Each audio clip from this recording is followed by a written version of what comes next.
Il y a une vidéo sur Nicolas Anelka que Momo, il a fait, Eni. Il y a Momo, il a fait une vidéo où apparemment il y a beaucoup de gens qui sont pas trop d'accord et il y en a même qui Here comes the time, in the rain, stay home for. Évidemment, ouais, c'est un raciste. Parlons en toute objectivité, cette vidéo n'est pas faite pour les footix. Cette vidéo est faite pour les footeux, ceux qui ressentent le football. La différence entre le footix et le footeux, c'est que le footeux ressent une atmosphère, ressent un stade, ressent un jour particulier. Il croit au gazon maudit. Un footeux croit au gazon maudit.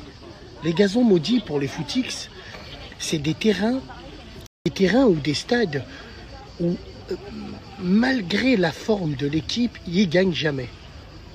Ou c'est extrêmement rare.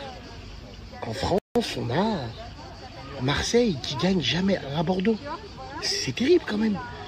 Qui gagne pratiquement pas à Bordeaux, malgré toutes les équipes que Marseille en avait. On a Lyon qui a du mal, et ben à Lille. Peu importe, même quand Lyon était au top du top avec l'équipe à Gérard Rouillet, Renault Trucks rouge, même eux, quand ils allaient à Lille ou quand ils jouaient contre Lille, ils n'y arrivaient pas. Gazon maudit. Donc on va revenir sur l'affaire de Nicolas Anelka. Moi, Nicolas Anelka, je l'ai vu arriver. Il a mon âge, c'est un joueur de ma génération. Joueur, parce que moi j'ai été joueur, un petit joueur, mais j'ai été joueur. J'ai quand même fréquenté les tournois de Montaigu. J'ai quand même fréquenté la Coupe Gambardella. J'ai quand même joué contre des joueurs qui sont devenus pros, les Pierre-Alain Fro, les Benoît Pedretti. Tous ces gens-là, à l'époque, jouaient contre eux. Et moi, je me rappelle très bien qu'on avait joué contre... c'est pas moi qui avais joué, moi j'étais avec les premières années, donc j'étais avec la 2. Et je me rappelle, il y a la 1 de l'AS Nancy-Lorraine à l'époque, elle a joué contre l'INF, Clairefontaine. Et Nicolas Anelka, il était là. C'est vrai qu'on avait des yeux sur lui parce qu'il allait vite. Pour l'époque, eh ben, il allait très vite. Mais footballistiquement parlant, Nicolas Anelka a été décrié ou a été jugé ou a été aimé ou détesté, pas pour son jeu, pour son parcours de jeu, pas pour son football, pour son parcours de football. Replaçons chaque chose en son contexte. Anelka, il a explosé en 98, 97 si tu préfères. Mais dans les équipes de jeunes, il n'était pas extraordinaire. Il a explosé parce qu'il est tombé en même temps que cette mode française. Cette mode française où au début des années 2000, c'était une mode d'aller piller les clubs français. Je pense à Jérémy Alardière, le premier qui est parti à Arsenal à 15 piges et tout. Nicolas Anelka était dans ce rouage. Parce qu'il allait vite et il était grand physiquement, ça a plu à Arsène Wenger qui lui a dit de venir à Arsenal. Et c'est de là où Arsenal, il a fait 3-4 matchs en première ligue. Bon, il a fait parler sa vitesse, il a mis 2-3 buts et il a été transféré au Real. Donc, moi, je pense que c'est plus sa carrière médiatique, son parcours médiatique. Et oui, c'était swag, c'était à la mode. Ah, Bassem, il mélange swag à tout. Non, la tête de ma mère. Les joueurs français des centres de formation, au début des années 2000, c'était swag. Et il y en a beaucoup qu'on a surcoté, évidemment. Pour moi, Nicolas Anelka a été un joueur surcoté. Footballistiquement parlant, moi, il m'a jamais impressionné. Il va vite, il met des buts, mais pour moi, c'était pas un attaquant complet comme on avait chez Ronaldo. Je parle de R9, je parle pas de CR7. Moi, je me rappelle juste d'un match de Nicolas Anelka qui m'a fait plaisir et qui m'a choqué. Et je pense qu'il y a beaucoup de joueurs qui font leur carrière sur un match. Il y a énormément de joueurs professionnels qui ont fait leur carrière sur un match. Sur un match. Ils ont fait ça sur un match. Ils ont fait leur carrière après. France-Angleterre en 99 en match amical. Match amical à Wembley, bien sûr, juste avant qu'il le nique, en plus juste avant qu'il détruit le stade. Bon, je vous rappelle le contexte un peu, la France n'avait plus gagné en Angleterre, ça faisait des décennies.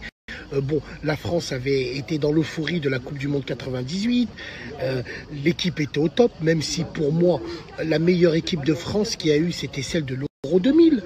Ensuite, il y a eu la Coupe du Monde 2006, mais pour moi, l'Euro 2000, elle était au-dessus. Et il y avait Didier Deschamps, il y avait Laurent Blanc, il y avait Zinedine Zidane pour ce match amical-là. Et là, Nicolas Anelka, il met 2 buts. Il met 2 buts à la bien, il a impressionné les gens. Et Didier Deschamps, à la fin du match, il a dit « On a trouvé notre Ronaldo ». Ben voilà. Après, bon, il a eu la carrière qu'il a eue.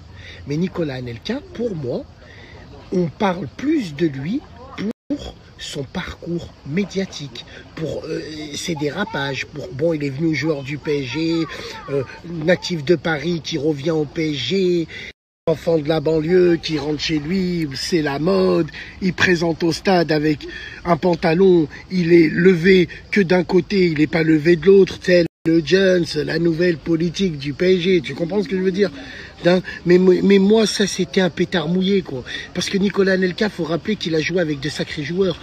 Moi, je me rappelle quand il jouait à Paris, il y avait Okocha, il y avait Ronaldinho, et il marquait pas pour autant, vous comprenez ce que je veux dire? Donc, moi, je pense que Nicolas Anelka représente plus ce symbole-là de gâchis du football français, c'est-à-dire, attention, quand je dis gâchis, c'est les instances qui l'ont gâché. Hein. Voilà.